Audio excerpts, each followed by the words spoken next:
Bulletin में रुक करते हैं खबरों की तरफ। मध्य प्रदेश में बजट पेश होने को लेकर केंद्रीय मंत्री ज्योतिरादित्य सिंधिया ने कहा कि मध्य प्रदेश का बजट जनहित, विकासशील और प्रगतिशील बजट है। उन्होंने कहा कि सभी क्षेत्रों को प्राथमिकता दी गई है, चाहे शहरी क्षेत्र हो या ग्रामीण क्षेत्र हो, शिक्षा हो या स्वास्थ्य हो, हर एक विभाग के बजट में बढ़ोतरी की गई है। सिंधिया ने कहा कि मैं मुख्यमंत्री मोहन यादव को बधाई देना चाहता हूं कि उनके नेतृत्व में बहुत अच्छा बजट पेश किया गया है। मध्य प्रदेश का बजट जनहित का बजट है, विकासशील बजट है, प्रगतिशील बजट है। हमारे सभी क्षेत्रों को प्राथमिकता दी गई है, चाहे शहरी क्षेत्र हो, ग्रामीण क्षेत्र हो, चाहे शिक्षा हो, चाहे स्वास्थ्य हो, हर एक विभाग के बजट में बढ़ोतरी की गई है, चाहे नगरीय प्रशासन हो, चाहे स्वास्थ्य एवं चिकित्सा हो।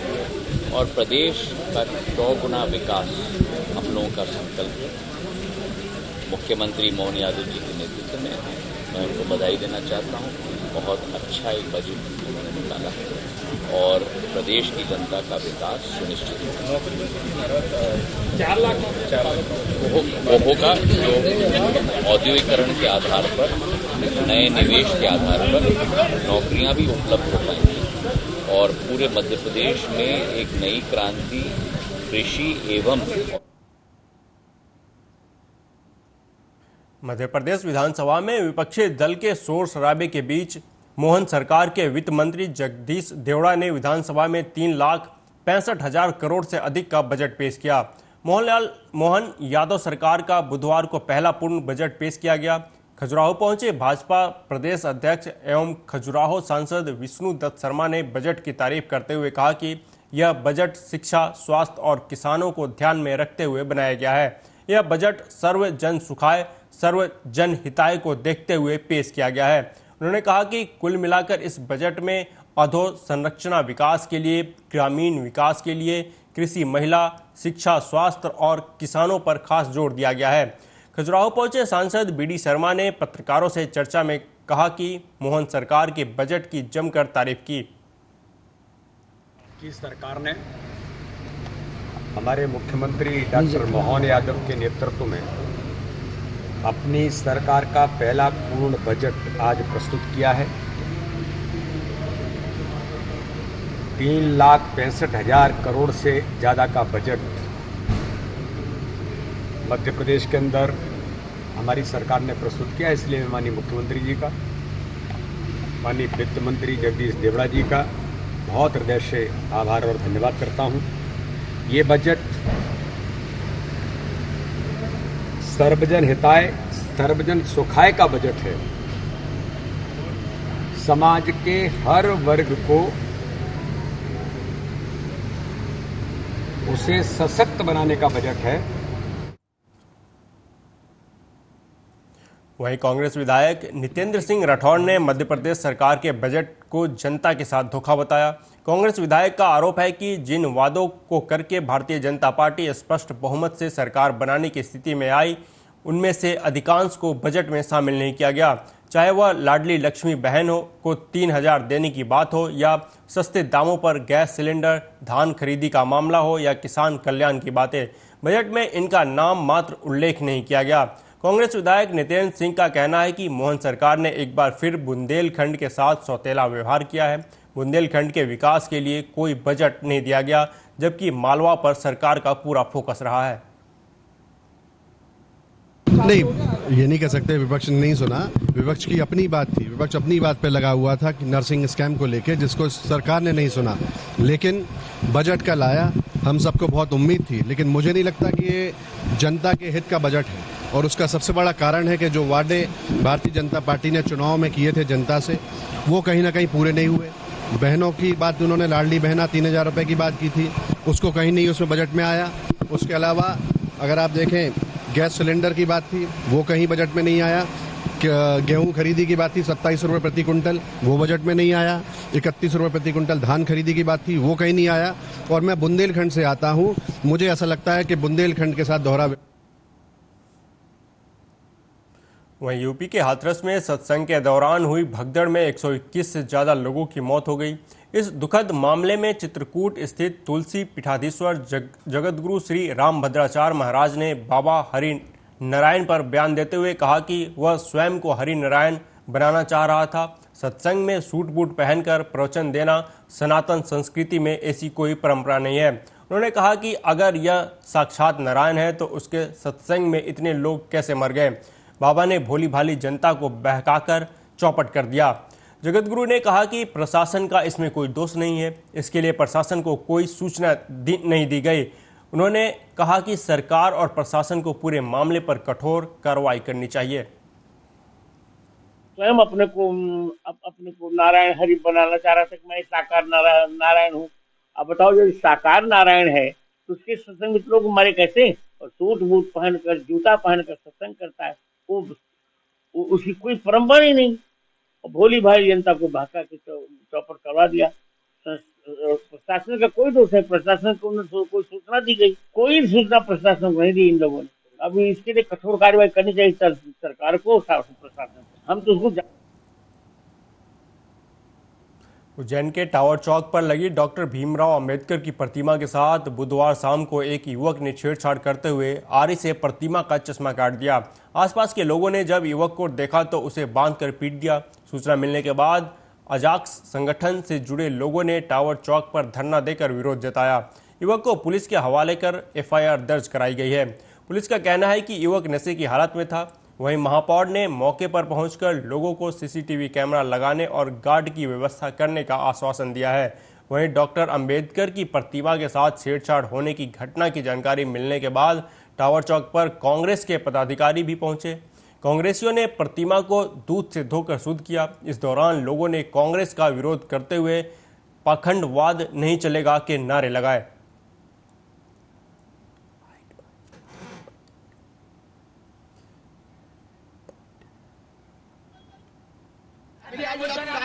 खबर बैतूल जिले के अमला से है, जहां लोकसभा में विपक्ष के नेता राहुल गांधी द्वारा संसद में हिंदू धर्म को लेकर दिए गए बयान पर विरोध प्रदर्शन किया गया।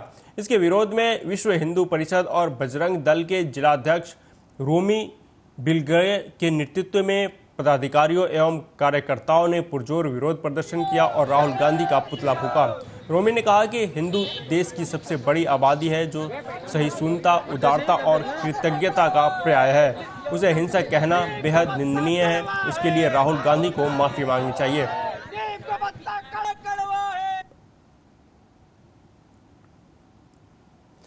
सावन माह के प्रति सोमवार को निकलने वाली भगवान महाकाल की सवारी के लिए महाकाल मंदिर समिति के अध्यक्ष उज्जैन कलेक्टर ने बड़ा निर्णय लिया। इस बार से सवारी में 2 बड़ी एलईडी पर भी भक्त भगवान के दर्शन कर सकेंगे। दरअसल सावन महीने में दुनिया भर में भगवान महाकाल के भक्त मंदिर में दर्शन के लिए उज्जैन पहुंचते हैं। इस दौरान वो मंदिर से सोमवार को निकलने वाली सवारी के भी दर्शन करते हैं। सवारी में बड़ी संख्या में भक्तों के पहुंचने पर कई भक्तों को बाबा महाकाल की पालकी के दर्शन नहीं हो पाते। इस कारण से कई बार महाकाल मंदिर प्रबंध समिति ने इसको लेकर अलग अलग बैठक की, जिसमें कई बार समिति सदस्यों ने भगवान की पालकी की ऊंचाई बढ़ाने की बात कही तो कभी बैलगाड़ी में पालकी रखने की बात की गई। वहीं अब उज्जैन कलेक्टर ने भक्तों की सुविधा के लिए महाकाल मंदिर की निकलने वाली सवारी में 2 बड़ी एलईडी गाड़ी पर लगाने की सहमति दे दी है, जिसमें पालकी में विराजित भगवान के दर्शन अब एलईडी पर भी हो सकेंगे।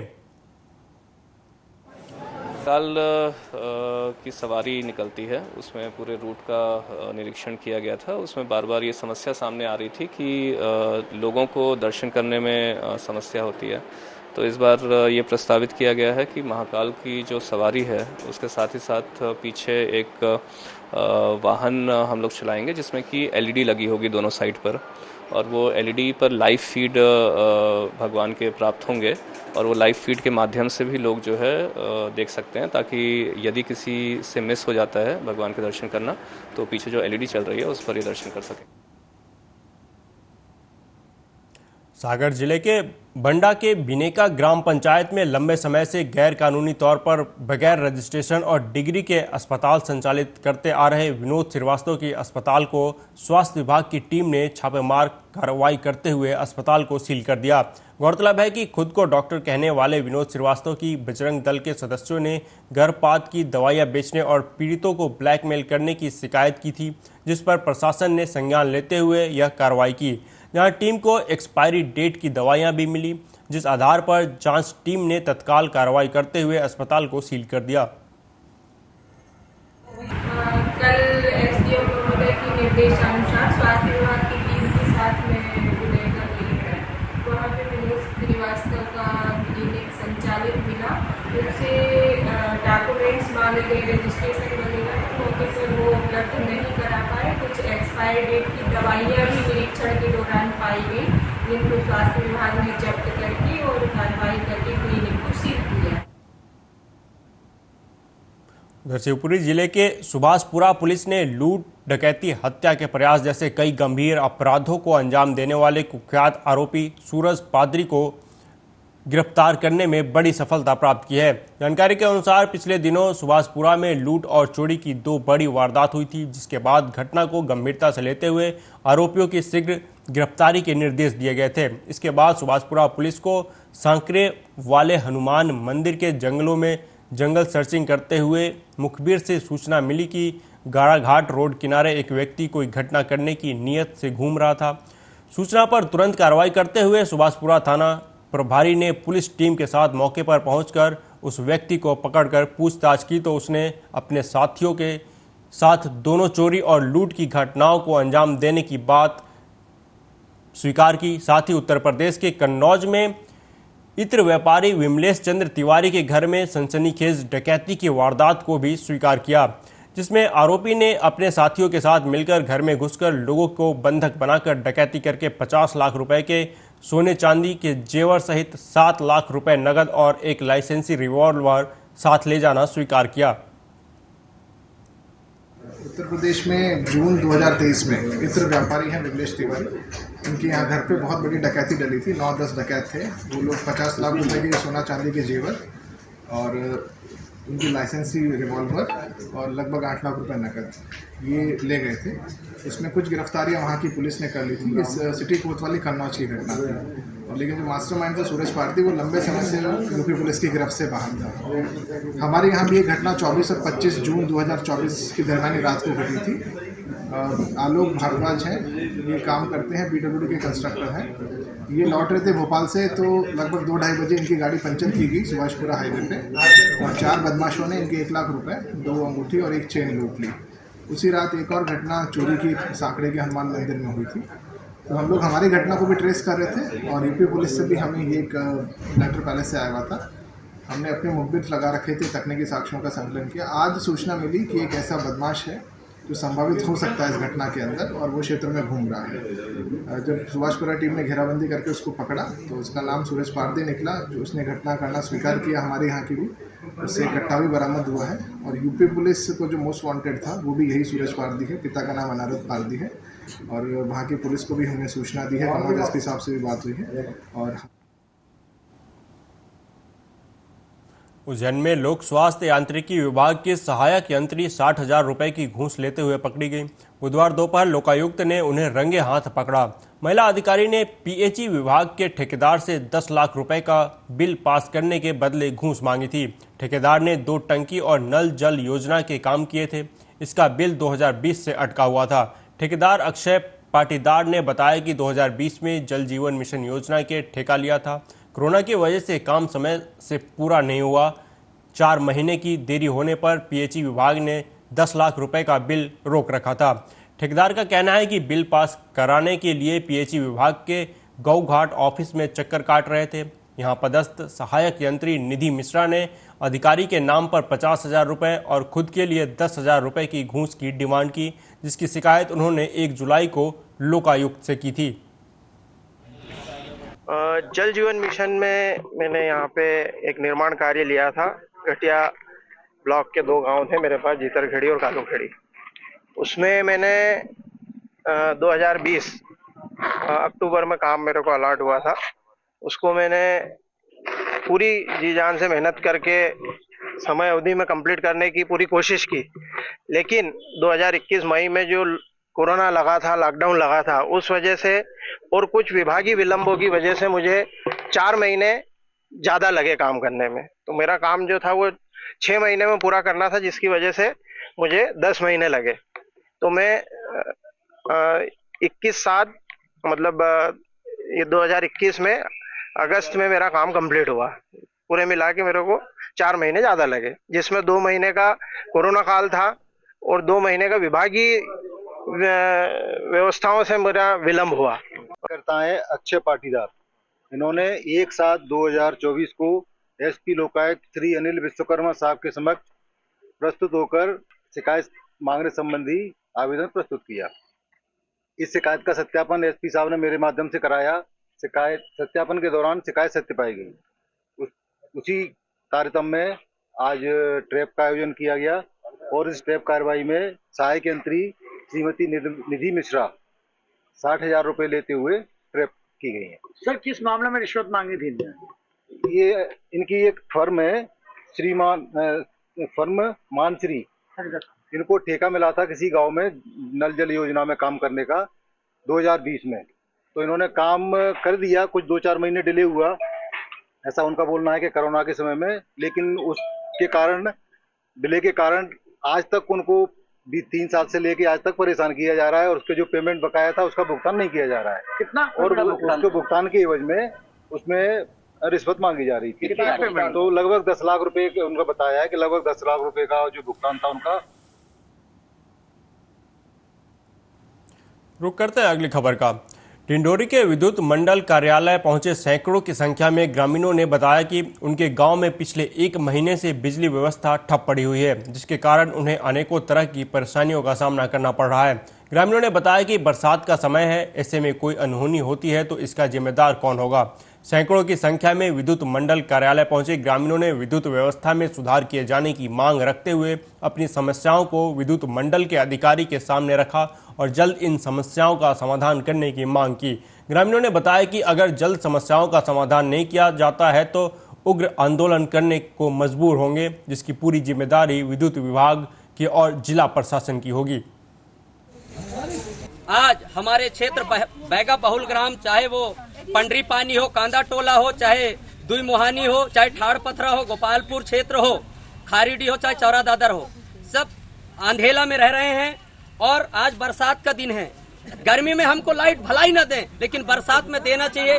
आज 5 लोगों को सर्प ने काटा और इसी तरह से ठाड़ पथरा में 2 लोगों को काटा, जिसमें 2 लोगों की मृत्यु हो गई। इसकी जिम्मेदार कौन है? आज हम यहाँ पर आए हैं, अधिकारी जेई साहब बोल रहे हैं, यहीं पर झूठ स्पष्ट है, कह रहा है कि नहीं सभी क्षेत्र में लाइट है। अधिकारी के द्वारा हमें सुनने को मिला और आज हमारे घर में लाइट है। हम यहाँ तक आए हैं, हम सच्चाई को बताने आए या हम झूठा साबित हो रहे हैं? ऐसे भ्रष्ट अधिकारी को तत्काल बर्खास्त किया जाए और अनिल ठाकुर को इससे पहले वहाँ पर पदस्थ था, बराबर 24 घंटा लाइट मिल रही थी। ऐसे भ्रष्टाधारी को तत्काल बर्खास्त, निलंबित और सेवा समाप्त किया जाए।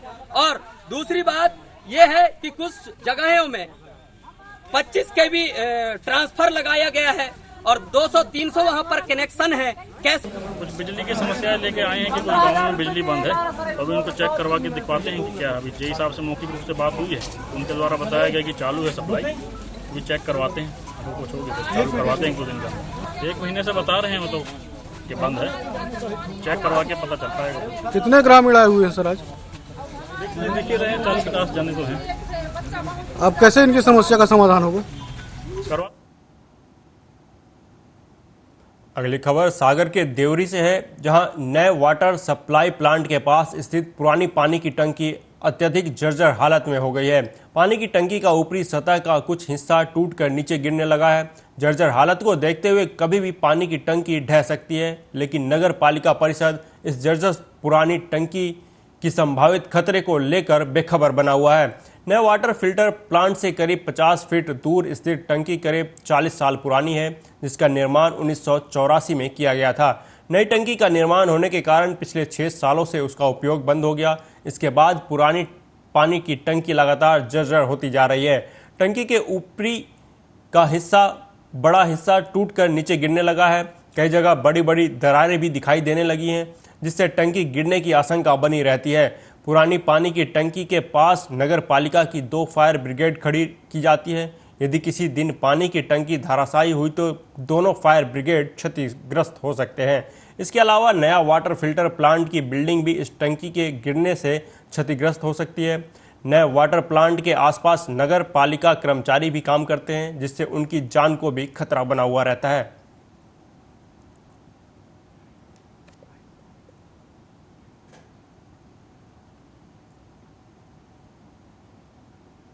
वहीं मध्य प्रदेश के दतिया में अवैध रेत के उत्खनन और परिवहन को लेकर कलेक्टर संदीप माकिन के निर्देश पर जिले भर में अभियान चलाया जा रहा है। खनिज अधिकारी आर.के. पटेल टीम सहित और राजस्व विभाग सेवाड़ा एसडीएम अशोक अवस्थी और इंद्रनगर तहसीलदार शिल्पा सिंह ने टीम सहित बुधवार को इंद्रगढ़ पुलिस की सहायता से खैरोना घाट के 4 ठिकानों से करीब 2620 ट्रॉली रेत बरामद किया, जो करीब 10,480 घन मीटर बताई जा रही है। इसे अवैध रूप से नदी से निकाला गया था। जिले में अब तक 26,920 घन मीटर रेत बरामद हो चुकी है, जिसकी अनुमानित कीमत करोड़ों में है। जिले में अवैध खनन परिवहन पर माननीय कलेक्टर महोदय के निर्देशानुसार सतत रूप से कार्रवाई जारी है। इसी क्रम में आज राजस्व और खनिज विभाग की संयुक्त टीम द्वारा ग्राम खैरोना घाट में दबिश देकर करीब 2620 ट्राली अवैध रूप से जो डंप किया गया था उसको जब्त किया गया है, जिसकी मात्रा 10,480 घन मीटर होती है और बाजारू कीमत लगभग 1.5 करोड़ होती है। इस प्रकार से इस जब्त रेत को राजसात करके और जो रेत नियम के तहत इसको निवर्तन किया जाएगा, अग्रिम कार्रवाई की जाएगी। ये कार्रवाई सतत रूप से जारी रहेगी जब तक जिले में अवैध भंडारण पाए जाते रहेंगे, इसमें कार्रवाई की। शिवपुरी जिले के सिरसौद थाना क्षेत्र के गुंगरीपुरा गांव में कई दिनों से खराब पड़ी ट्रांसफार्मर से बुधवार की देर शाम एकाएक आए तेज करंट की वजह से लोहे की स्टॉल में फ्रिज का तार लगा रहे एक युवक को तेज करंट लग गया, जिससे उसकी मौत हो गई। वहीं परिजनों ने विद्युत विभाग पर लापरवाही के आरोप लगाए हैं। मृतक के भाई ने जानकारी देते हुए बताया कि उनके गांव की ट्रांसफार्मर कुछ समय से खराब पड़ी हुई थी, जिसमें वोल्टेज कम ज़्यादा हो रहा था, जिसकी शिकायत उन्होंने विद्युत विभाग में भी दर्ज कराई थी और ट्रांसफार्मर बदलने के नाम पर विद्युत विभाग में पैसे भी जमा किए गए थे, पर विद्युत विभाग ने सुनवाई नहीं की। बुधवार की देर शाम उनका भाई गौरव रावत लोहे के स्टॉल में फ्रिज का तार लगा रहा था, तभी ट्रांसफार्मर से आए तेज करंट की वजह से उसको करंट लग गया, जिससे वह शिवपुरी के जिला अस्पताल लेकर पहुंचे, जहां डॉक्टरों ने उसे मृत घोषित कर दिया। ये कैसे क्या खत्म हुए? ये डीपी ज़्यादा एकदम करंट ज़्यादा देती थी, कम देती थी, इसलिए ज़्यादा करंट आ गया, इसलिए खत्म हुआ। अच्छा, तो कैसे देती थी इसकी शिकायत आपने विद्युत विभाग में नहीं की थी? तो क्या हुआ वहाँ से? तो ये हुआ था, पैसा भी जमा करवाए थे, 10,000 रुपये जमा किए थे हमने, कल भी पैसे जमा कराए थे और अभी तो डीपी नहीं आई।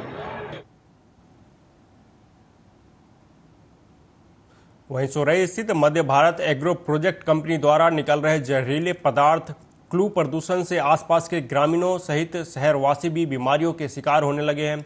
फैक्ट्री पर कार्रवाई को लेकर 5 जून 2024 को विशाल जन समुदाय सड़कों पर उतरा था और एसडीएम कार्यालय जाकर ज्ञापन भी सौंपा गया था, लेकिन प्रशासन द्वारा कोई कार्रवाई अभी तक नहीं हुई। वहीं सोरई गांव में 3 मवेशियों की करंट लगने से मौत हो गई। जानकारी मिलते ही पुलिस भी मौके पर पहुंची और वीडियो भी बनाया। मध्य भारत एग्रो प्रोजेक्ट कंपनी के बगल में दूसरे प्लांट का निर्माण काम चल रहा है, जिसको लेकर करंट की केबल बीच रास्ते से डाली गई थी। केबल के तार से निकले होने के कारण 4 मवेशियों को करंट लग गया, जिससे 3 मवेशियों की मौत हो गई। वहीं इस लापरवाही के चलते ग्रामीणों की भी जान जा सकती थी। प्लांट के बगल से रास्ता होने के कारण मवेशी सहित ग्रामीणों का भी आना जाना लगा रहता है, लेकिन सुरक्षा की इंतजाम नहीं होने के कारण करंट फैल गया, जिससे लोगों की मौत भी हो सकती थी। वहीं इस घटना के बाद भी प्रशासन अभी तक सो रही है और फैक्ट्री प्रबंधन पर कोई ठोस कार्रवाई नहीं हुई। यहाँ भैंसों को करंट लगा है या कैसे मौत हुई है? करंट जो करंट कहाँ से आया है? फैक्ट्री में से करंट मर गए। कितनी भैंसों की मौत हुई है? 2 भैंस है, एक पड़ा। तो अभी पुलिस आई है? पुलिस आई डॉक्टर। फिलहाल स्वर्णिम मध्य प्रदेश छत्तीसगढ़ में अभी तक के लिए इतना ही। बाकी देश दुनिया की तमाम खबरों के लिए देखते रहिए आर्या न्यूज़। नमस्कार।